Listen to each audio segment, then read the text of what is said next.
You're listening to the Mindful Mama podcast, episode 147. Today, we are talking to a lot of different people about what do kids need in a very special episode. Welcome to the Mindful Mama podcast. Here, it's about becoming a less irritable, more joyful parent. At Mindful Mama, we know that you cannot give what you do not have. And when you have calm and peace within, then you can give it to your children. I'm your host, Hunter Clark-Field's Mindful Mama mentor. I help smart, thoughtful moms stay calm so they can have strong, connected relationships with their children. I've been practicing mindfulness for over 20 years. I'm the creator of the Mindful Parenting course, and I'm the author of the upcoming new book, Raising Good Humans, a mindful guide to breaking the cycle of reactive parenting and raising kind, confident kids. So welcome! If you're listening on the day this comes out, Merry Christmas! This is a super exciting episode because this is actually kind of like I'm thinking of this one and next week's as like my Christmas gift to you, my solstice gift to you, my Hanukkah gift to you, my whatever you celebrate gift to you, my New Year's gift to you, because this has been, these are going to be some very special episodes. I have a whole bunch of people that I'm going to talk today about what do kids need. I'm going to ask them all three specific questions, and it's really just so grounding and really it's filled me up so much to have these conversations. And I'm so excited to share them with you because it really gets down to what is important. And these two episodes are going to be, we're going to have part 1 and part 2 will be next week. And this is really my gift to you to really remember what's important. And it's really, really amazing. So to tell you who's on today, very excited. You are going to hear from my dear friend, Carla Naumburg, Dr. John Duffy, Anna Seewald, Katherine Reynolds Lewis, and Julie Lithcott-Haims. And I'll remind you a little bit more about them as we get closer to our conversation. And they've all been on the podcast before, and I'll remind you which episode they were on, but they're stellar, amazing, knockout interviews. I'm so, so happy to share it with you. So before we dive in, I just want to let you know that the Mindful Mama group coaching program, Mindful Mama Transformation Coaching Programs, sold out. We decided to open up a new one. So we're going to meet on Thursdays. And if you are interested in this is kind of coming together at the last minute. This is only if you're listening in real time. Do check out mindfulmamamentor.com/group coaching. That's mindfulmamamentor.com/group coaching. And it's a 5-month group coaching experience to really give you the support that you need. Like, I get it. Like, we are smart women. We're smart mamas. Like, we get things done. We achieve things. We do all kinds of stuff all on our own. And so sometimes we think we don't need support when it comes to our parenting and our kids, and we should be able to do it, and it's instinctual and all those things. And you know what?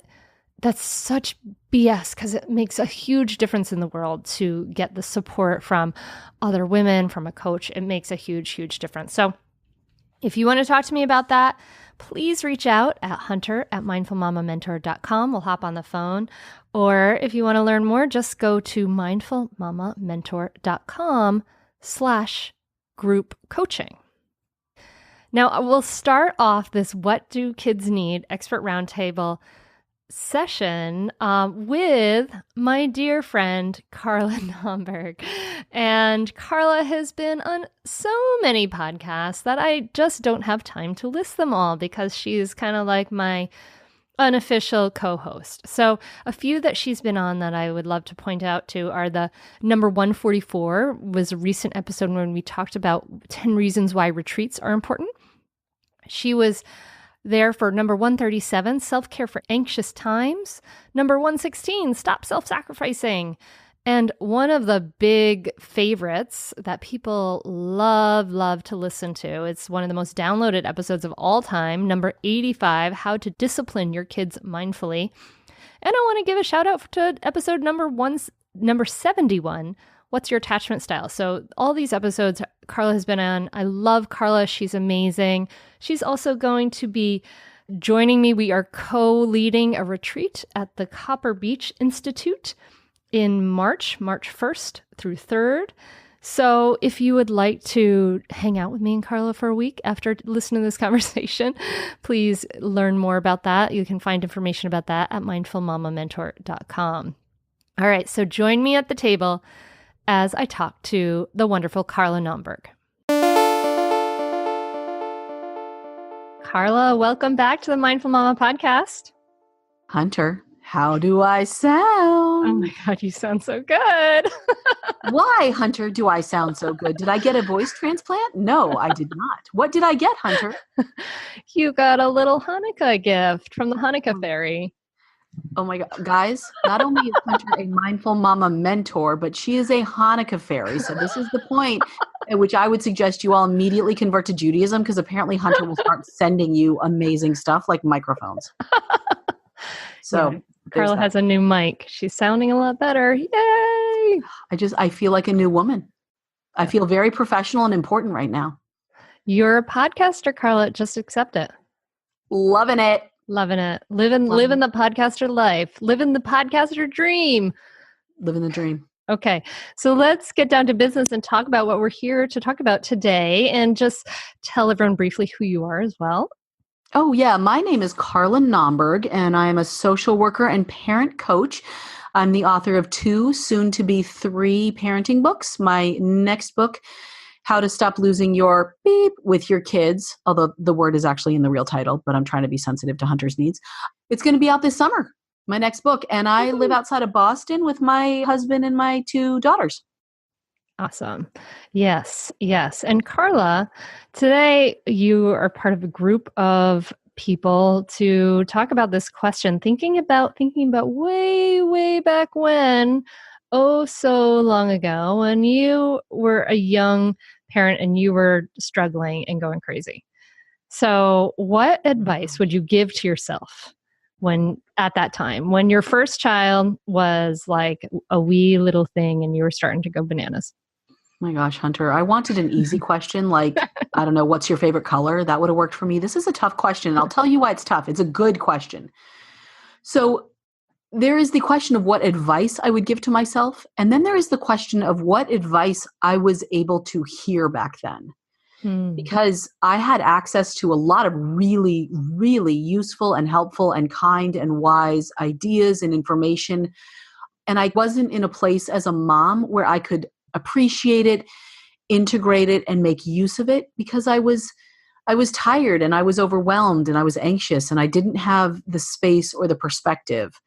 My whole world was this tiny little baby. Mm-hmm. And then, 20 months later, there were 2 tiny little babies. So I think the best and most useful advice I can give to new mothers these days is find your peeps and spend as much time as you can with them. And when I say your peeps, I mean other women.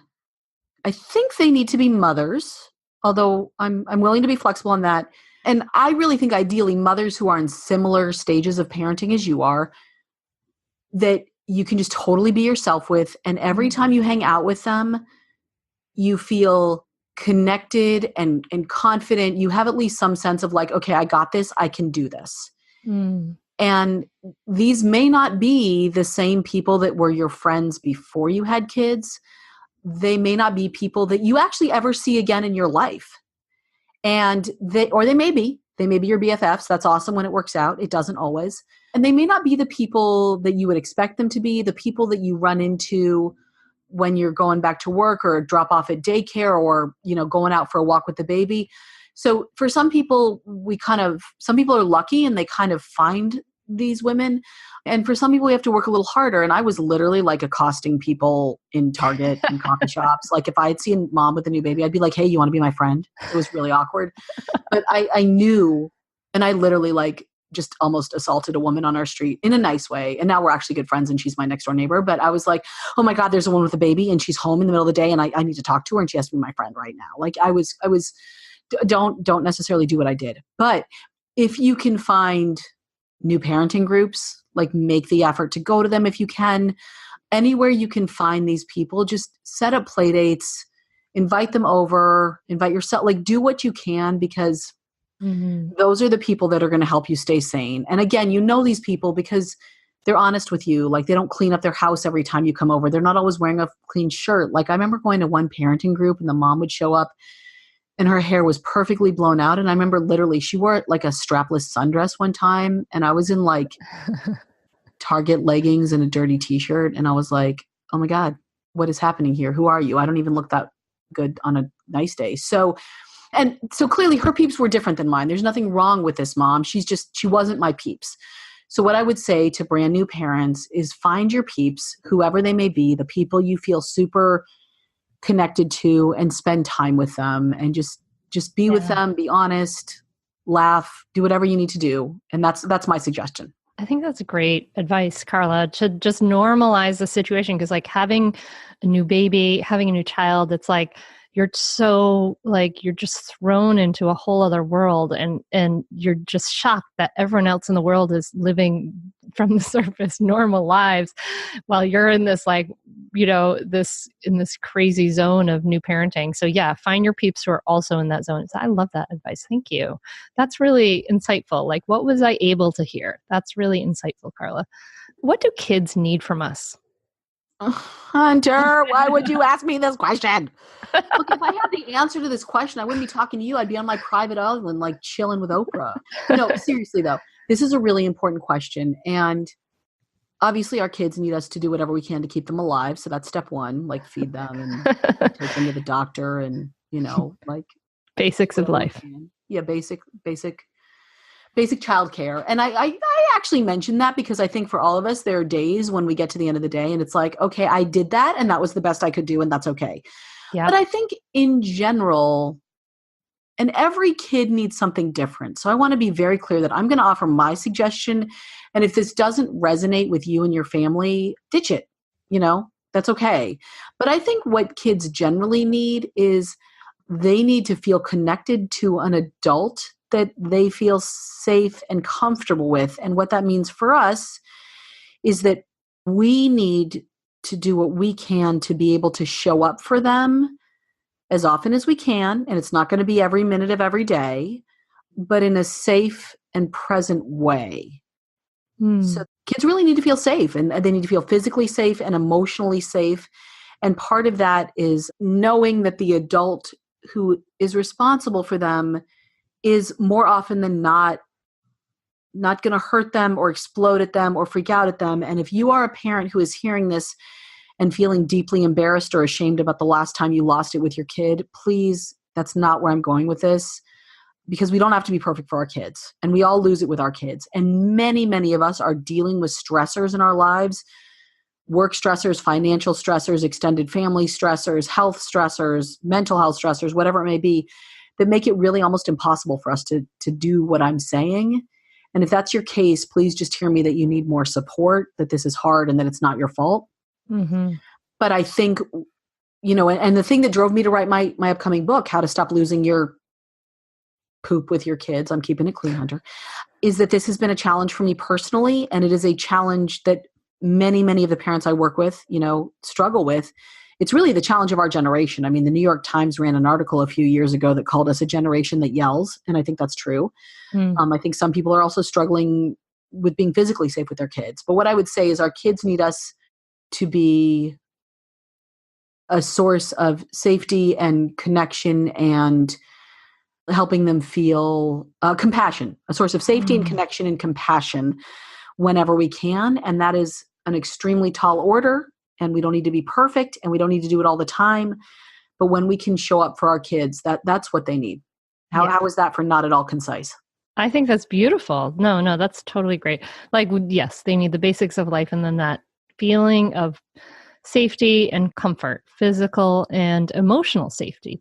And we get so focused on physical safety, I think, sometimes like we get a little crazy on physical safety, AKA like bouncing rubber playground. Those make me crazy, like floors. But there is a movement now for like these sort of less safe playgrounds. And the best playground we've ever been to was in the Adirondacks. It's this nature museum in Lake Placid. And they basically took this corner of the woods and just dumped a bunch of like pieces of wood that were the size that children can move around. And so some of them were like stumps, slices of stumps and branches and stuff. And you can just go in there and like build stuff with the wood. And it was amazing. But that's a side topic. So anyways. Wow, that sounds amazing. So Awesome. But then, that emotional safety and that emotional safety, you're right. It's like, it is a tall order, but what a beautiful challenge, right? What a beautiful challenge that's laid before us to offer our kids that emotional safety that we all wish we had maybe more of when we were kids. But, this idea of I feel comfortable, I'm safe, I'm protected, I can turn to you. Those are beautiful things. And it is really hard. It is really hard. So how do we do that? We do that by taking care of ourselves, right? I think we do it by taking care of ourselves and by recognizing what that can look like. Like, it doesn't always look like we're completely on top of things in calm and present. Sometimes emotional safety means acknowledging that we just lost it, apologizing to our kids and reconnecting, because that's life. Like, people lose it with each other. So better that our kids learn now what that looks like and how to reconnect. And I think sometimes creating a space of emotional safety for our kids. Well, I think we're getting to the next question. So why don't I let you ask that question and then I will answer it. Well, I was asking that question. How do we give that Yes. safety? Yes. Okay. You were asking that and I was confused because I'm not that smart. Okay. So what I would say is, number one, again, like taking care of ourselves, because kids are hard, man. They're unpredictable and they're inconsistent and they're confusing as hell. And they like don't replace the toilet paper and they wipe their boogers on the wall and they do just really dumb, obnoxious stuff that makes you want to lose your mind. Yes. And so when you show up for a kid, it's not like just waking up in the morning and being like, I can handle whatever life throws my way. It's like, I'm going to run a marathon today. I'm going to run a freaking marathon with a kid who's whining in my ear the whole time. So you kind of have to like treat yourself like you're running a marathon. And just for the record, I have literally never run a marathon, so I don't know exactly what that entails, but I'm hoping lots of pasta. And so we need sleep. Dude, you got to sleep. And moving your body every day, stretching, walking, whatever you can do, or training for a marathon if that's your gig. Taking time to slow down and get quiet. And if you can, meditation, mindfulness, whatever is your gig, right? Whatever works for you, but you have to replenish yourself and acknowledging when you can't. Like, parenting is hard these days. And a lot of the reasons it's hard, I mean, look, it's always been hard, but in our current culture, it's hard because we don't have enough childcare. Many, many families, both parents are working full time and they have no support. And so they are dealing with unbelievable amounts of stress every day. Families don't have enough money. They don't have access to the high quality medical care or health insurance they need. And these are not problems that self-care is going to fix. And these are problems that for many of us, we are not empowered to fix. And that sucks. Like, that's just awful. So acknowledging that while self-care is part of the piece, just owning and admitting and connecting to the fact that parenting is legitimately hard for reasons that aren't your fault and that you are not empowered to change. And so what do we do about that? Self-compassion and support. That's all I've got. If somebody's got something better, please write into me and Hunter, because I would love to hear it. But, not telling yourself you're a bad mom because you were late to pick up when you literally can't get there any faster because you were at work and now you're stuck in traffic. Yeah. That's all you can do, is have compassion for yourself and connect with your peeps. So that's really important. And then again, like I said, the many ways that we can show up for our children is not only sort of being present for them when we can, but also reconnecting with them and apologizing and talking about it when we've fallen apart or lost it. And I think also just getting, whenever you can, some kind of time away from your kids and your work. And so if that means, if you have a parenting partner, giving each other an hour or two off on the weekends if you can, trading weekend days that you get to sleep in. And especially when the kids are young, it's okay to do a lot of tag teaming. And it's not ideal because really you want to all be together. Or maybe you don't. Maybe you're just like, that's cool, I'm psyched to get away. And that's fine too. But giving yourself some space away from the kids will help you be more present with them when you're with them. Absolutely. I love that, Carla. Like this is like a marathon every single day. So Yeah. so stop being so hard on yourself that you're get support, offer yourself compassion. Those are definitely things we need. Thank you so much, Carla, for hopping back on with us here and talking to me. And to our one podcast listener, for those of you who heard our previous podcast. No, thank you, Hunter. I mean, the work you do and the message you're putting out into the world is super important. And I know it makes me a better parent. And I hope it's really feels very supportive and helpful to all of your listeners. Awesome. Thank you so much. And you can find out more about Carla at carlanaumburg.com. And Carla and I will be leading a Mindfulness for Mothers retreat March 1st through 3rd at the Copper Beach Institute in Hartford, Connecticut. So West Hartford. Yep, West come Hartford. hang with me and Carla. It's super fun. And Hunter, aren't you going to Costa Rica this spring? Yeah. So come hang with me in Costa Rica too. You go to her website, just type Hunter Clark Fields, Costa Rica, and just click that like sign up button because it's going to be amazing and it will totally replenish you. Thank you for the plug, Carla. I know you got to get going. So thanks so much for coming on. We'll talk to you later. Absolutely. And happy holidays, everyone. I love how Carla points out that, what are we able to hear? Sometimes we can only take the advice we're able to hear. So we have to offer ourselves a lot of compassion, our younger selves. We don't have to do it all, and we don't have to do it all perfectly. So I love that. And I love her answers about the basics of life. So wonderful. My next expert roundtable guest is Dr. John Duffy, and he is a wonderful person. You will be able to tell how much I enjoy hanging out and talking to him by our conversation. And he is the author of a book called Available Parenting. And if you're in the Chicago area, you've probably seen him a lot on TV because he's all over the place, and he'll introduce himself. But check out this conversation with the wonderful Dr. John Duffy. Here we go. So John Duffy, thank you so much for coming back on the podcast. I appreciate having you here. Thrilled to be back here. It's so good to talk to you, Anne. Yeah. So we are just going to dive right in because, well, give us a brief intro to who you are.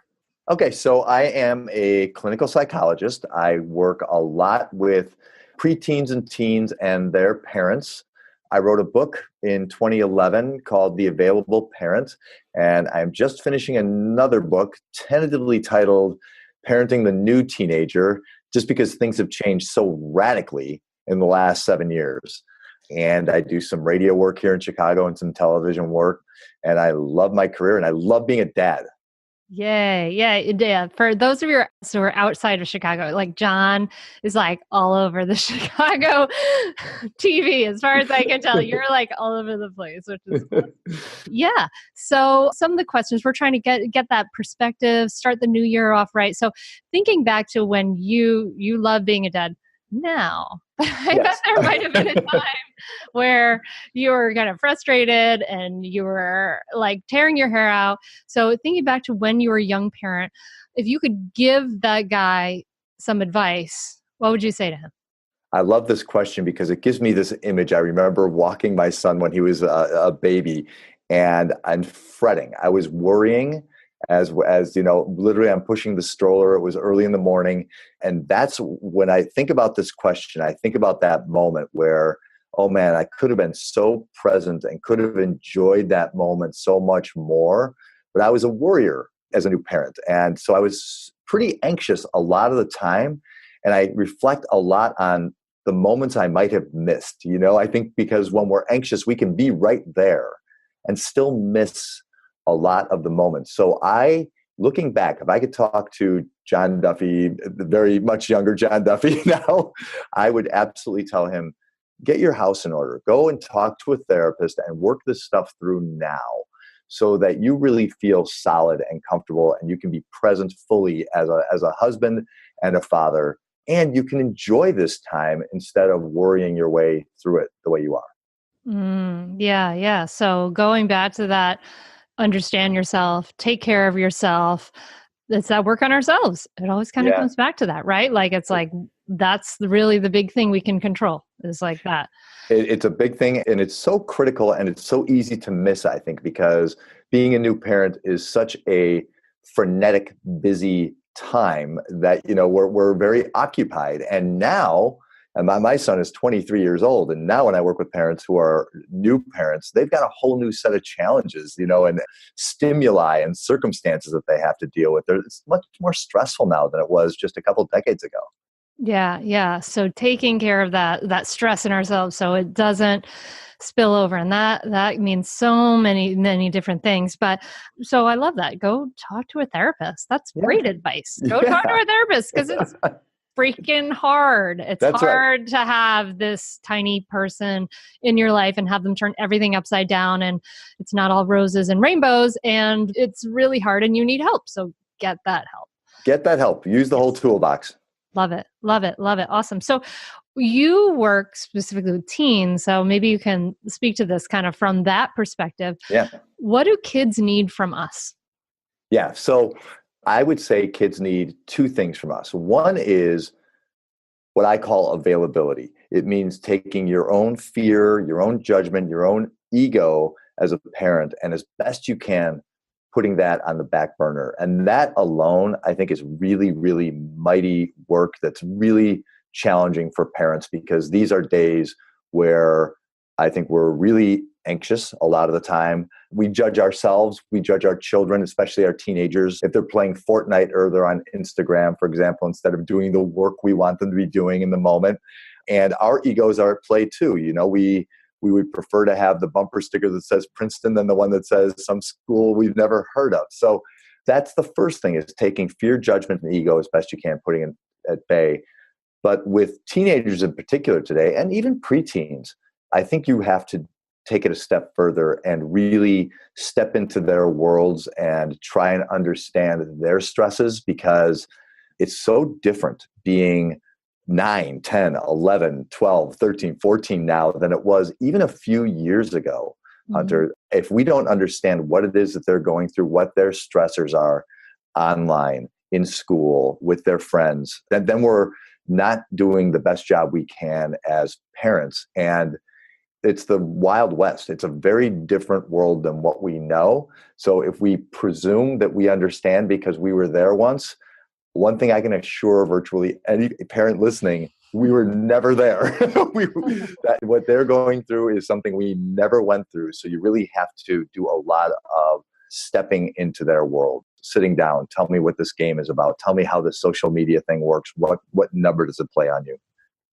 So that was the question I was going to ask. Like, how do we do that? And you're saying we do that by being available for our kids, sitting down and just basically asking them questions. Will they feel like that's an interrogation? I mean, should we? Because I can also imagine the opposite. Like, we're going to go try to like research what kind of teens are doing this way, and then we like talk to our kids, and they're going to be like, "Oh my God, like you've gotten 7 eye rolls." And you're right. It is a fine line, and it can't be an interrogation, because we all know kids are real savvy and they're onto us when we're interrogating. It really has to come from this point of curiosity. And one thing I find, just with my experience with teenagers and 11, 12-year-olds, they like being teachers.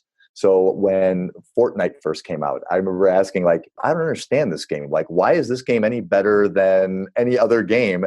And I've had a couple of boys in particular explain this to me. I've had kids explain to me how Snapchat works. And if you let them be the teacher, they'll teach you how things work. And if you kind of ask without an agenda, and this is hard to do as a parent, but without an agenda, like, tell me about Snapchat. How do kids in your grade use it?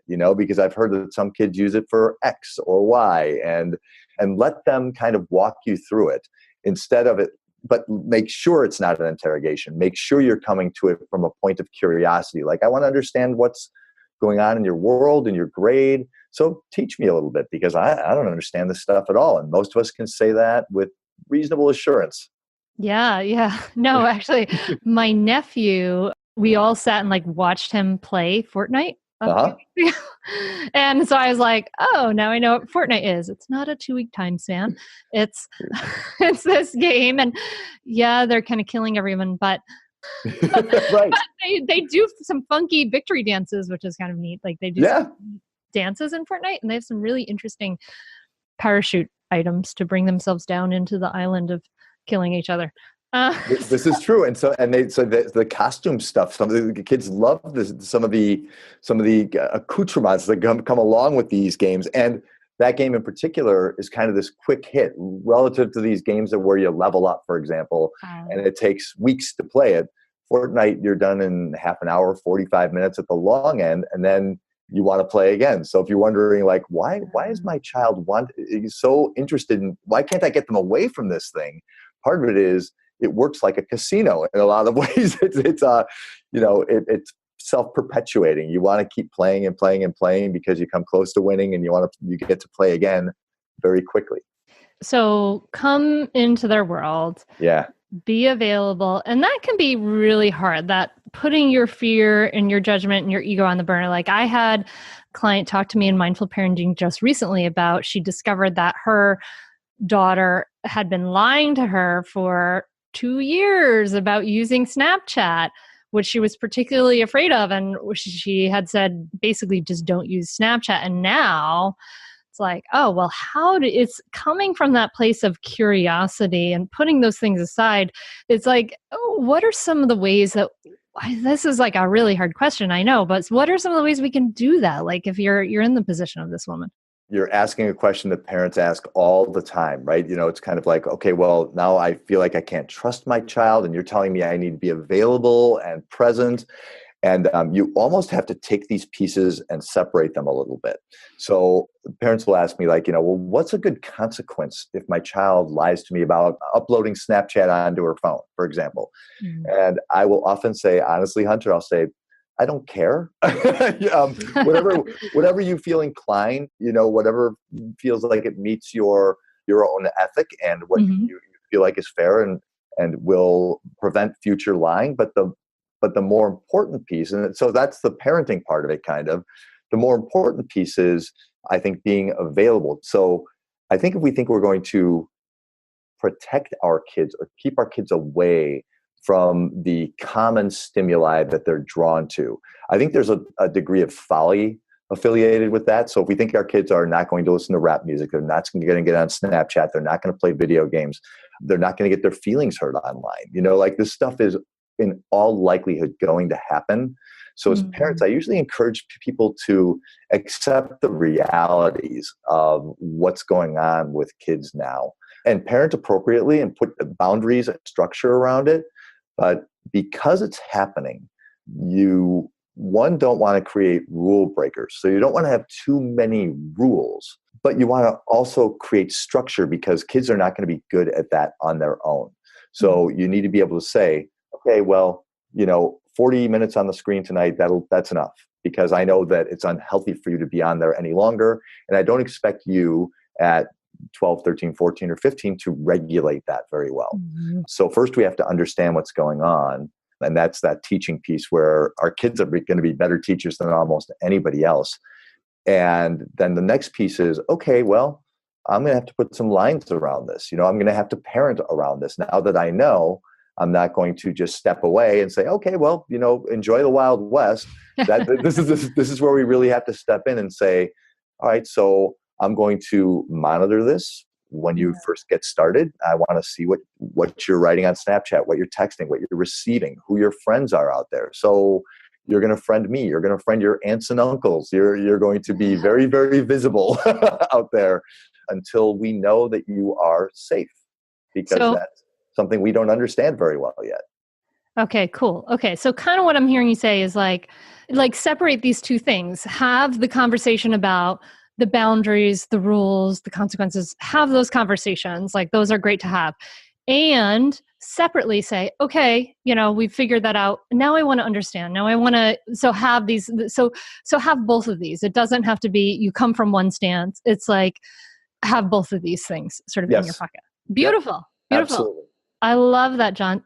John, Thank you so very much. I'm so excited that you could come on and offer us your wisdom and all the things that you do for the podcast. And I'm gonna let you know right in the interim between John what number is his Mindful Mama podcast, so you can go back and look at that. But Awesome. thank you so very much for coming on again, John.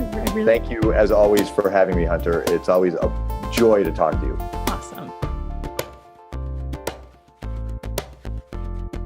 Amen. We need to get our house in order. This is about us, this work. I truly agree with John about that. So wonderful. Yeah, he's got a radio show. Check out John, especially if you are in Chicago, and his very cool podcast, Better, with his lovely, lovely wife.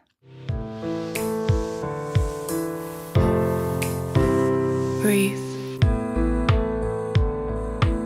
I'm interrupting the podcast to invite you to imagine listening to the ocean and feeling the warm breeze on your face. Imagine seeing little monkeys and smelling the fragrance of a tropical orchid while looking out at a vista of islands and endless ocean. This will be your reality when you join me for the Mindful Mama Costa Rica retreat next April. We'll be staying in a luxurious private estate, which has a view to the beach over the rainforest canopy from every room, as well as from the yoga porch and the infinity pool. Join me and other mindful mamas, with each day designed to have a perfect balance of time for yoga, mindfulness, discussion, and free and open time so you can either make it adventurous, go hiking, learn to surf, kayak through the mangroves, go ziplining or more, or make it relaxing. Instead of adventures, relax poolside or wander down to the beach. We'll start each day with meditation and all levels yoga on the yoga porch. Every afternoon, we'll come together for guided relaxation and coaching and discussion with me.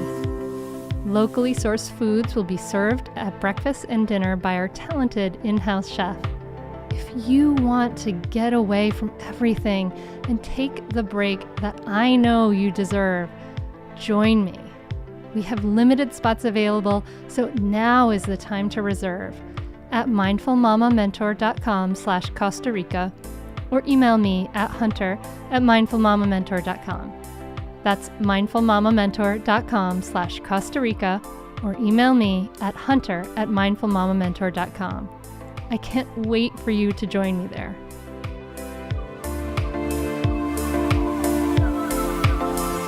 Breathe. Next up, we have Anna Seewald. And Anna, I forgot to tell you, Dr. John was on Mindful Mama podcast episode number 105 called Available Parenting in the Long Term. Anna Seewald has joined me at a Mindful Mama retreat as a special guest, and she has been on 2 Mindful Mama podcasts. She was on number 82, Give Your Children Space for Authenticity, and Mindful Mama podcast number 131, How to Stop Yelling, which is another big favorite. And I think I forgot to ask Anna to introduce herself. So she is a parent educator, a speaker, and the host of the wonderful Authentic Parenting podcast, which I guarantee you will love if you like mine. So go check out Anna's podcast too. Now, join me at the table as I sit down with Anna Seewald and these 3 questions. So Anna Seewald, welcome back to the Mindful Mama podcast. I'm so glad to have you on again.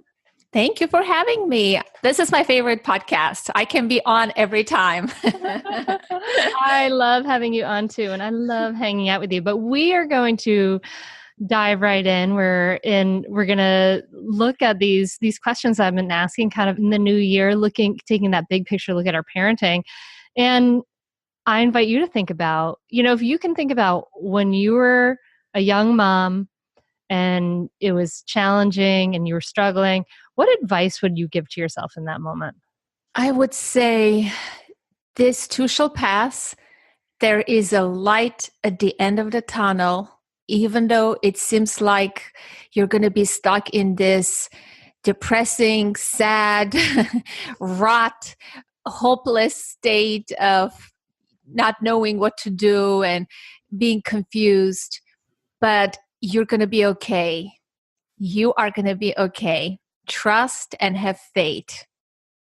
Okay. All right. So you would give your former self just that big picture view, that kind of way to, and so how would you help your former self sort of? So I'm thinking about the mom who's in that place is like, yeah, sure, thanks. Easy for you to say, just like the older ladies who like stop by and see your young toddler and they go, love every minute of it, and you just want to be like flip them the bird because you're in such a difficult place. So how can we get that big picture? First and foremost, I would say, to myself, this is in my situation, prepare some food ahead of time or purchase food. I was starving. I was breastfeeding. I had no help. I had no family. My husband was working. And I was starving most of the time for whatever reason. And with breastfeeding, they would tell you, don't eat this, don't eat broccoli, it creates gas, don't eat dairy. And I was following blindly those orders from my doctor, which I think I should have just eaten everything, regardless of those concerns that it may create gas or colic in your child. So I didn't know what to eat because I was starving myself. I didn't have help. And that was a big issue. I would say learn to ask for help. That's a skill. It speaks of your responsibility, taking care of responsibility for yourself. It's not a shameful thing. As a new mom, you have not done this before. You can't figure this out all on your own. And you don't have to be that superwoman, superhero. Forget that. Just learn to ask for help in whatever area that you think you need, whether it's house cleaning, cooking, getting food, or getting a help to stay with your child so that you can take a shower, perhaps.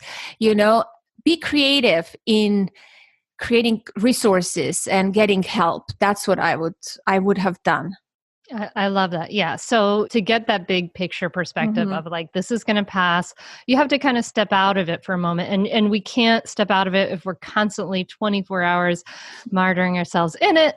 So yeah, do those things to ask for help. It's insane that our society thinks that we're just going to be like one person, mostly a woman, alone with like 18-month-old for 24 hours a day is insane making. So don't expect that of yourself. Yeah, that's great. I love that. Thank you so much, Anna. And what do our kids need from us? What are they needing from us? And I think it's interesting to ask this question now from this perspective of a ways away from 2 years old. Yes. Do you ask this question in terms of what do our children need in general or in the beginning? Well, in general. Yeah. What do they need from us? Not much, really. They need our love and attunement and our attachment, I think. And I think we need to do more to make their lives miraculous, magical, their childhoods. We have to do X, Y, and Z. We have to take them places. We have to do those things to be a better parent. Perhaps we compensate because we didn't get certain things, or we didn't have we were poor as children, so we end up buying more things. Whatever the story, I think what our children need from us is very simple, is our time and our attention, and we don't need to be perfect. Pour some of your love into your child on a daily basis.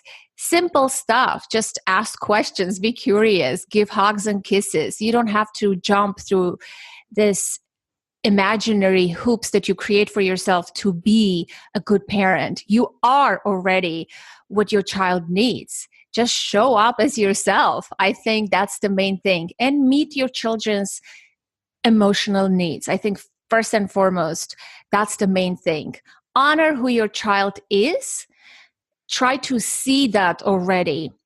Honor the capacity of your child becoming the adult, right? That there is a good quote, I can't remember now, but treat your child as if he or she is already the adult.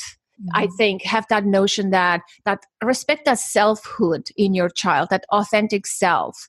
Don't try to change or, do anything with your child. Your child is already perfect and whole and complete. You are the way you should be. Just enjoy one another. Show your love. And don't forget to ask your child, how do you know that mommy loves you? The love in your heart is not enough. We need to show that love. And it's simple. I don't think our children need complicated things, truthfully. Working with parents now opened my eyes to a lot of things. What they need is our presence. It's us to be happy and filled with joy and laughter and have fun together, right? They need simple stuff. Yeah. I love that. So have you asked your daughter that question? How do you know that mommy loves you?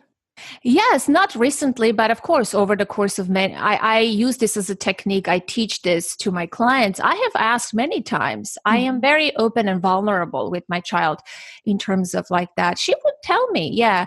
What did she say? I haven't asked her recently, but usually she says, I love when you spend time with me playing games, and she would name certain games that we play. I love that we have cooking challenges together. Let's make hot chocolate together and see whose hot chocolate is the best. She likes when I do things like that with her, instead of, you cook and clean, mommy, you make sure I am properly fed, Not those things. The experiences that we share together, like the walks we have, the pillow talk we have, our little things that we have created, those small, meaningful moments, it gives you a reality check, and you don't want to overdo or kill yourself to prove that you are a great mom. Just ask your child and you'll get a feedback. That's beautiful. I love that question. That's brilliant, Anna. I love that so much. Thank you so much for coming on and doing this. Anna's two episodes of the Mindful Mama podcast. She joined us way back in episode 82 for an episode called Raising Secure, Authentic Children. And she was on in 2018 with episode 131, 3 Steps to Stop Yelling. So if you want to hear more of Anna's amazing wisdom and her grounded perspective, check out those episodes of the Mindful Mama podcast. Anna, thank you. I love what you do. I love who you are. And I love that you make time to just pop on and have this little chat with me and the listener. Thank you. Anytime. I love you too. You're the only person from the online sphere that has become a real friend, a true friend. And I really love that. So keep doing what you're doing. I love your mission. I love your family. And I love your podcast. And everybody rock on. Woohoo! Rock on.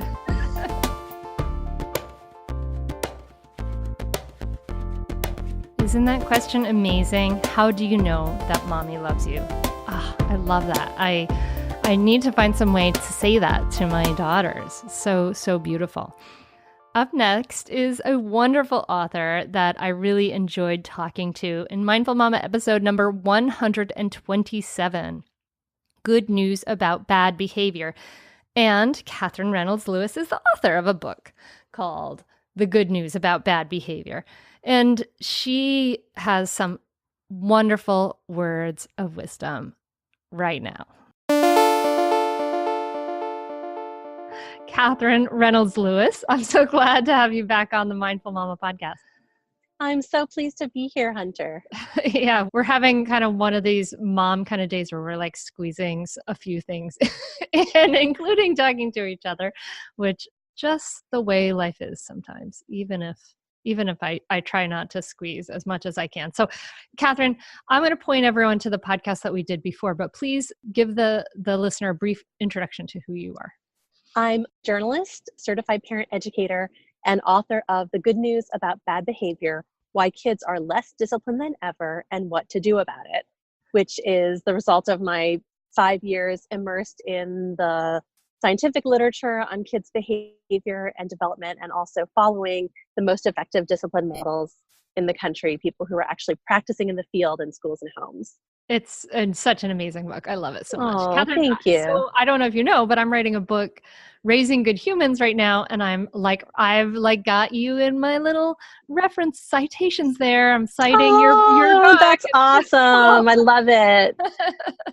Well, congratulations. Oh, It is just the hardest thing other than raising kids I've done to write a book. So enjoy it. And I'm excited to read it when you're done. Oh, thank you. It is kind of like having a kid. I think I realize that now. So I wanted to bring you on along with some other amazing teachers that will be in this episode to ask you about, now that you're kind of on the other side of the crazy parenting turmoil that it is in the beginning, what advice, if you could go back and give yourself some advice when you were struggling, when you were a young parent, when it was all craziness, what advice would you give to yourself back then? I love this question. It's can be big or small as you want. And I think of it as the very big overarching message I would give my younger self is to parent from a place of courage and not from a place of fear. So to see your child as an expansive set of possibilities. And that breaks down into some very specific ways that we can be with our kids. So number one is, rather than trying to control them, really try to influence them. Try to, not shape every single thing that they do or like or are or how they behave, but to, share your own worldview and perspective and to supplement sort of their natural temperament. And then also just to really try not to be so worried about what other people think, and just really focus on who your child is and how they can be the best version of that, so that you're not worried about the judgment of your in-laws or your neighbors. All those things are really a distraction from just being with your child, enjoying who your kid is. And that is really what I see as the fundamental challenge for all parents, is to see with clear eyes who their child is, to just love and support that person, and to help them to understand themselves and to reach their potential. Yeah, I can see that. Like when my first daughter Maggie was born, I remember right when she was born having this overwhelming feeling of like, oh my God, there's another whole person in the room. And then after that feeling of like, oh my God, you're another whole individual person, dropped away, because we kind of culturally think of kids as less than and all of these different things. And I can really see that you can come from a place of not like, who are you and how can I get to know you? And, not to this place of like, oh my gosh, fear, like what will you be or what will happen? And that is that when we're trying to sort of control everything, is like when we're like, oh no, you're not good enough. I'm not good enough. All that stuff. Right. Right. And I should say, I'm not by any stretch of the imagination on the other side of parenting. And some of this advice may be shaped by where I am right now in those teen years, where I'm trying very, very hard to see my kids as themselves, their own individuals, and not to be so attached to how they behave and how it may reflect on me or my parenting. And because the more that I do that, the worse of a mom I am. And the more that I let them venture out and spread their wings and make their own mistakes and enjoy their own things. And for me to try to learn from that, it's such a joy. That's so cool. I love that. I love that, Katherine. So what do kids need from us? They need unconditional love. 100%. That is the most important thing that they need from us. And many of us think that our love is unconditional, but in fact, they can see in our faces when we wish they were different. Yeah. And that's just so hard for kids to feel that they are less than or disappointing the person in the world that is their source of security and reassurance and comfort, who they're closer to, especially in those young years, than anyone in the world. So unconditional love, number one. And number two, for us to be their partners in curiosity, in exploring the world and figuring this out, that who they are, how they're going to use their unique talents and skills to make an impact on the world. And that's what I really feel is our job as parents, to be helping our child figure out who they are, to constantly be expanding the boundary of what they're capable of, what their limits are, to always be pushing their independence and their level of responsibility and their autonomy, so that by the time they're 18, we'll be ready to sail out into the world and be completely capable. And really our job is to work ourselves out of a job. You know, it's to always be trying to shrink our role and expand theirs. And I tell my kids their job is to understand themselves as a person, how they work best, what are the tools and strategies they need to manage their energy and their mood and their behavior and their relationships, and really to understand themselves so they can get the most out of life and figure out how they're going to use their talents and passions and strengths in the world to make a difference. Yes, that's beautiful. Like those care and keeping of you kind of conversations, like understand you and how you're different from your sister or your brother. And those are so valuable, but the foundation for that is that unconditional love. And I love that. That is, and we do forget, we kind of make our love sometimes conditional. Like, I don't love you when you're angry. I don't love you, when you're Right. a bratty kid. Right. And how do we show that, but not like they're them smashing up the potted plants? Right. It's hard because obviously our kids push our buttons. They helped install them. Yes. They know how to get under our skin. And so that's actually, all the things that you talk about, of being mindful, being in the moment, trying not to be reactive and instead responding to situations, and trying ourselves to be responsible for that boundary between me, myself, my area of control, and another human being and what they're responsible for. And so we can always choose what we do. I'm having trouble with the level of noise in this room. I'm going to give myself a walk around the block. And that removing yourself from the situation may prevent you from acting out in ways you don't want to. It models self-regulation and what to do in a situation when you may be overstimulated or getting emotional. And truly, by the time our kids are even 3 or 4, they basically understand when we're disappointed, when we sort of what the rules of the world are. And they're just trying to figure out, how do I get myself to do what I know my parents and teachers want me to do? So they don't need any additional guilt trip from us. We could just give information, be very clear about the limits and the expectations in our home and the consequences when kids don't meet those expectations. But it doesn't need to be heated. It doesn't need to be emotional. It doesn't need to be shaming or blaming. It can just be very matter of fact. And that's what keeps them from feeling that sting of sort of rejection. Mm-hmm. Yeah, they don't need the additional guilt trip from us, which is hard for us because many of us got that additional guilt trip. But I love that. I love that. Parent from courage, not fear. And really coming back to, this is so beautiful, Katherine, because you're really pointing this back to what are the most important things, right? And be their partner in the world. That's such a positive way of looking at it. I love it.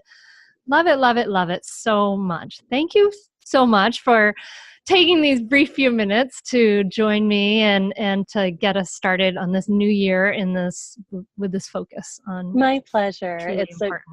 I love the conversation, and I'm excited for the new year and the ways that I'm going to fix all the mistakes of the past year and move forward with optimism and hope and courage. Yes, we begin anew. Woohoo! Yes. Thank you so much, Katherine. Oh, thanks for having me on, Hunter.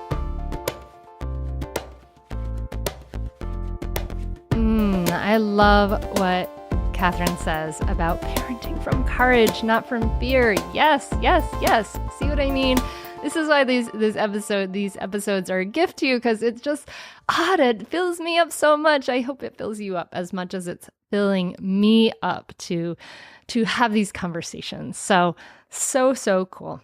Finally, in this episode will be our last guest the wonderful Julie Lithcott-Haims. And she was in Mindful Mama podcast episode number 125, How to Raise an Adult. And she wrote the book, How to Raise an Adult.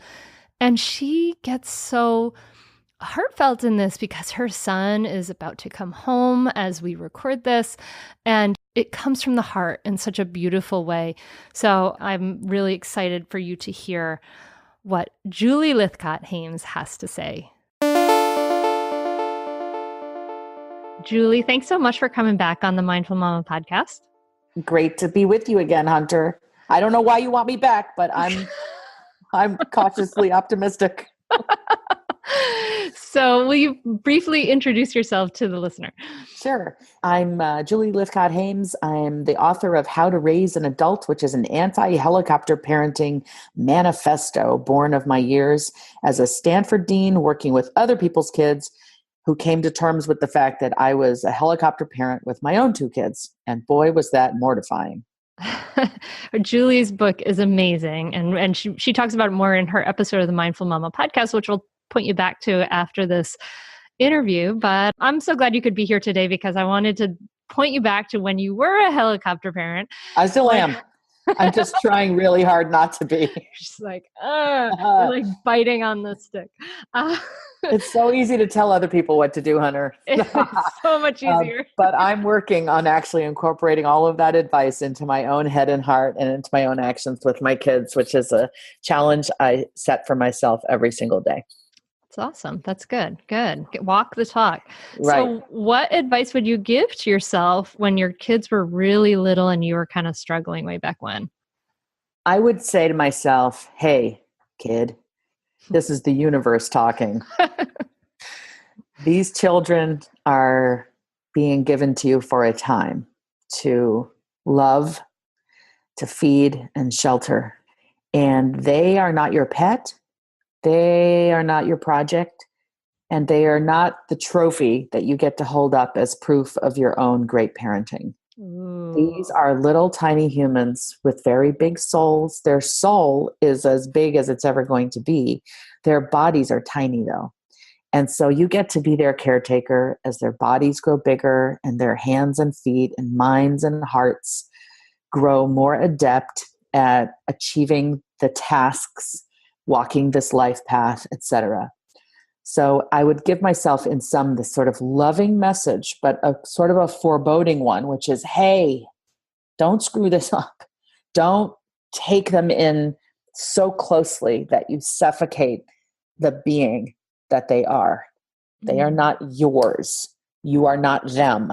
They're their separate being, and you're there to walk alongside them, but not to walk this path for them. Oof. Oh, you gave me goosebumps, Julie. That was beautiful. I love that. That reminds me of Kahlil Gibran, the prophet. Right. Exactly. Yeah. Exactly. He says, it's like that your kids come through you and they are not for you or something like that. It's really beautiful. We should get the exact quote. Get the exact quote and drop it in the notes because that is a great poem and your listeners should definitely have access to it. I grew up with my parents sharing Kahlil Gibran with me and I can't quote it accurately, so I won't try, but it's the right message. And it's humbling and it's reassuring because then we realize, oh, it's not on me to make certain that everything happens in a certain way.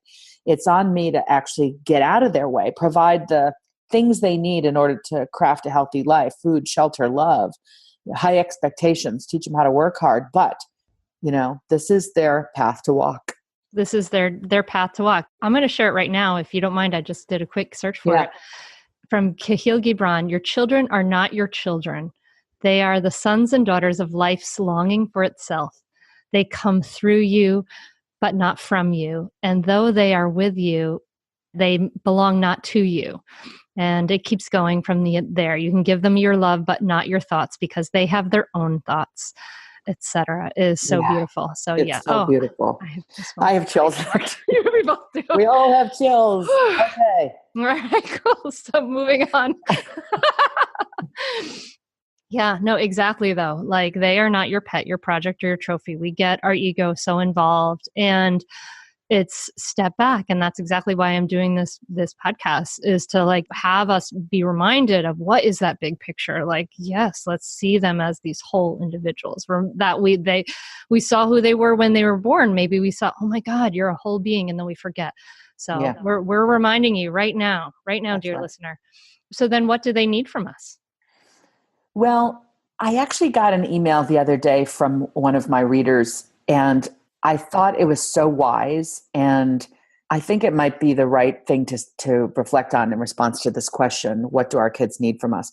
The reader was confessing that she really overparented her first kid, and he had finally said to her in therapy, every time you're there constantly reassuring me or rescuing me, you make me feel like I can't do things. It's sort of the opposite of what we intend as parents. But when I read this email, I just had this feeling of dread, knowing that's the mistake I have made. I'm not the parent who's the tiger parent trying to force my kid to be a brain surgeon, but I'm definitely the rescuer, constant cheerleader, always there. I'm just always there. And reading this other mother's account of what her own son had bravely shared made me realize, okay, that's definitely the path I've been down with, particularly my older child. And then she shared that she has an adopted child who she loves just as much, but she doesn't feel that same ownership over what he's supposed to be. In some ways, what he's supposed to do with the genes she gave him, because she didn't give him any genes because he's adopted. So she's able to just walk alongside him and be a champion and an advocate and care, but not encroach with her own ego into his choices and into his needs and whatnot.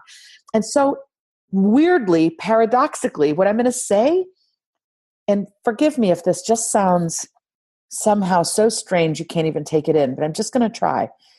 Somehow that mother with her adopted child has managed to be more loving and a better parent than with her own biological child. It's as if our own children need us in this present moment when parenting seems to be defined as do absolutely everything for your kids, know absolutely everything that's going on.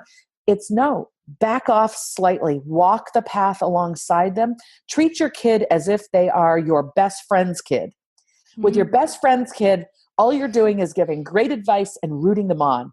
How are you doing? Great to see you. How's life? You're not like, have you done your homework? What happened on the science test? Right? We expect more of you. Like, treat your kid with the loving courtesy and kindness that you can summon for your best friend's kid.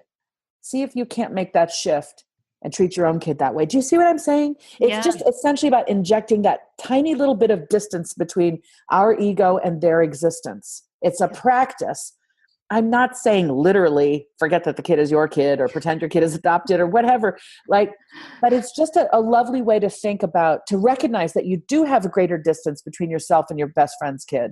You love that kid, you adore them, but your own ego isn't intertwined with what they accomplish and what they fail to do.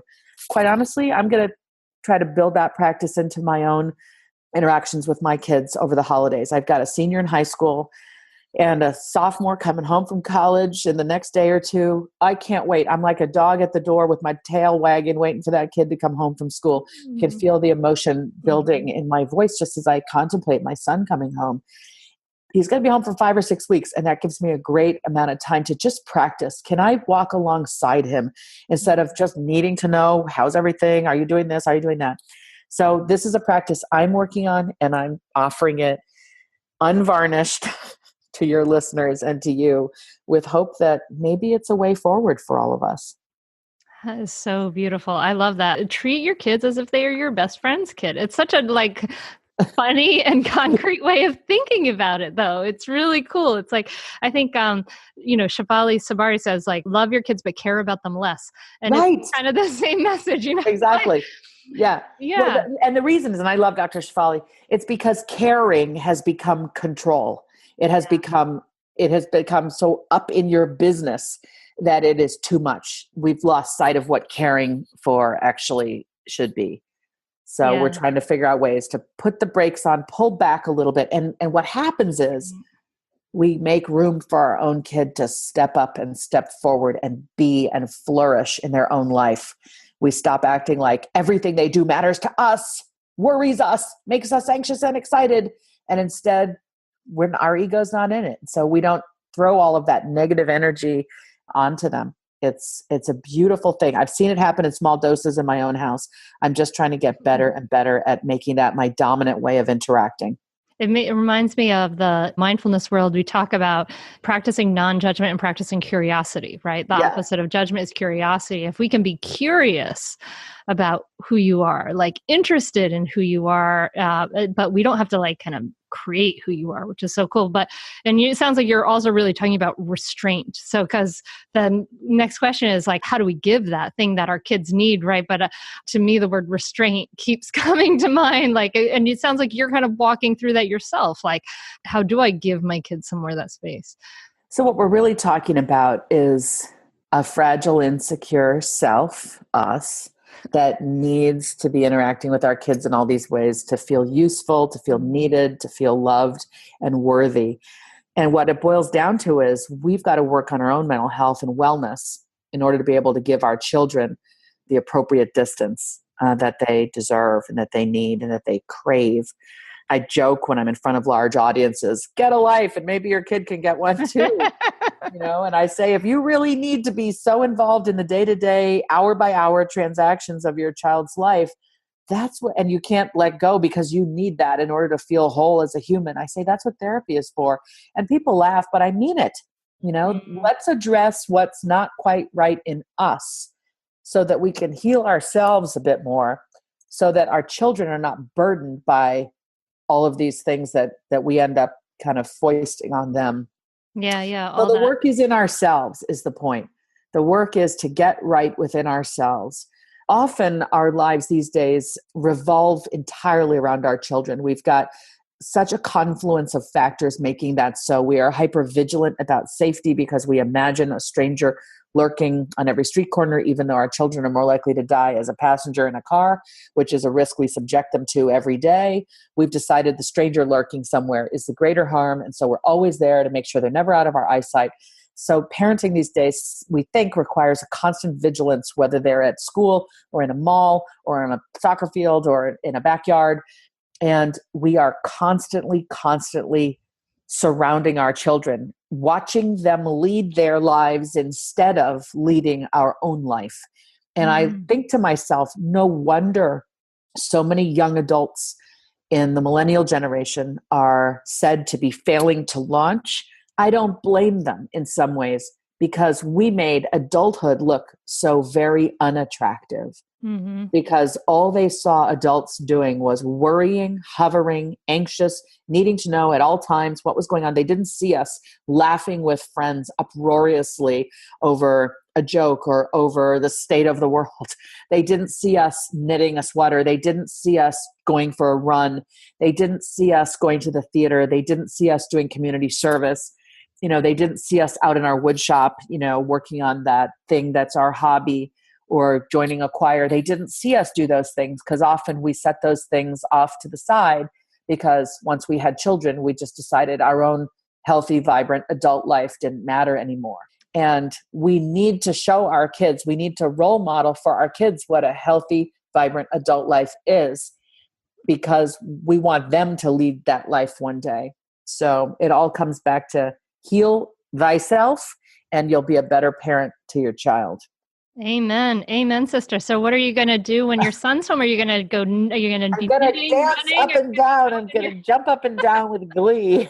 And then after that, you're going to be out in your wood shop? Yeah. Well, my husband actually has a wood shop and is a photographer and sculptor. And I love how interested the kids are in the things their dad can make with his hands. I'm a little less handy, but I have brought singing back into my life. And I've brought volunteering with people who are dying into my life. And so I've just started volunteering with an organization called No One Dies Alone, which tries to ensure if someone's in the hospital and has no family at all or no family remotely close by, that there are volunteers who will just come and sit and be present with that person in their final days or weeks, which I find very joyful because I just think none of us would want to die alone, right? And then there's a choir called the Threshold Choir.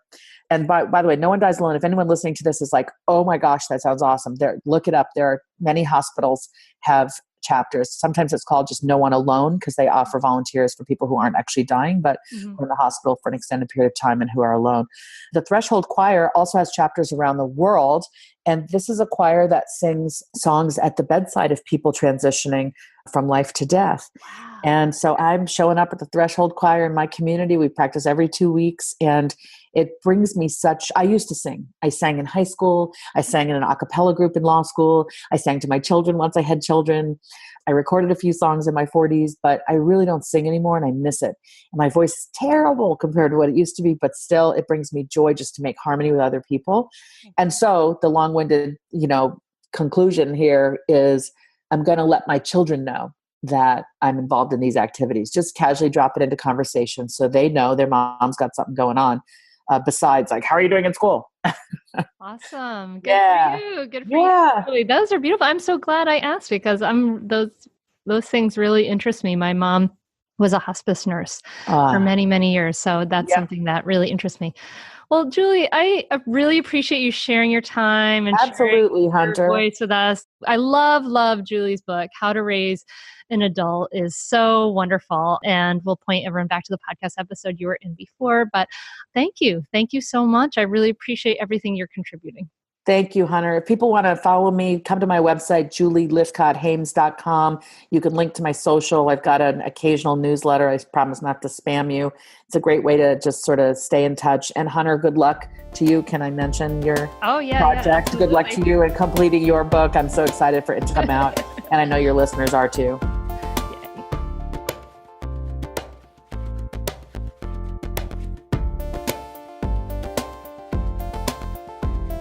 So as soon as I had that conversation with Julie Lithcott-Haims, I had the opportunity, as I'm sure you will too, listener, to practice that mantra of look at our children as if they are our best friend's children. Treat your kids as if they're your best friend's kid.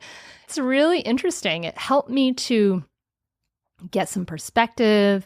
So I hope it helps you to get some perspective. Maybe you're listening to this during the holiday season, or maybe you're listening to this in another time, but I hope it helps you to get some perspective. And again, she was in episode number 125, Mindful Mama Podcast, episode 125, How to Raise an Adult.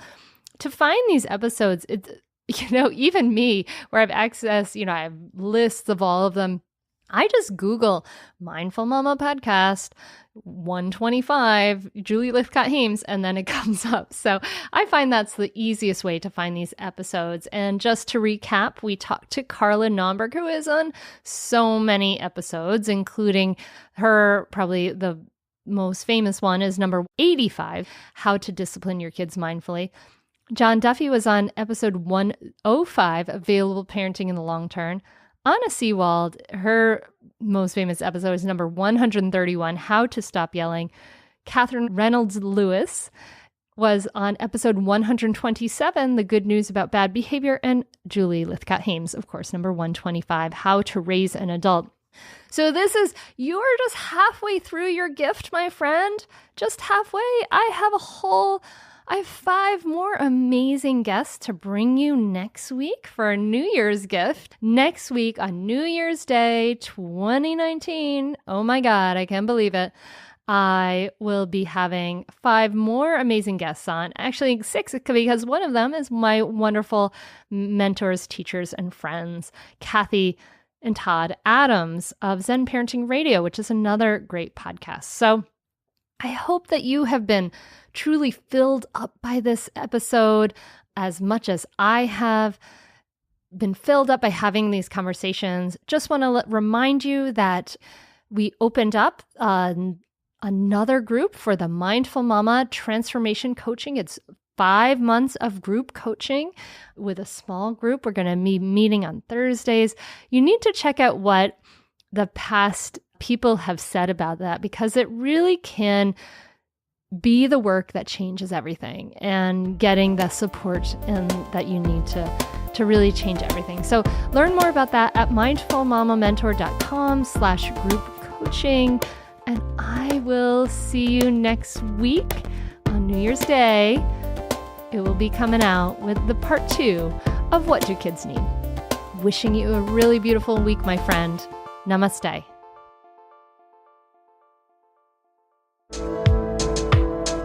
Thank you to DJ Taz Rashid for this wonderful song, Inspiration Drive. Go ahead and download his album, Live in Love, on Apple Music or on Spotify or wherever you listen to music.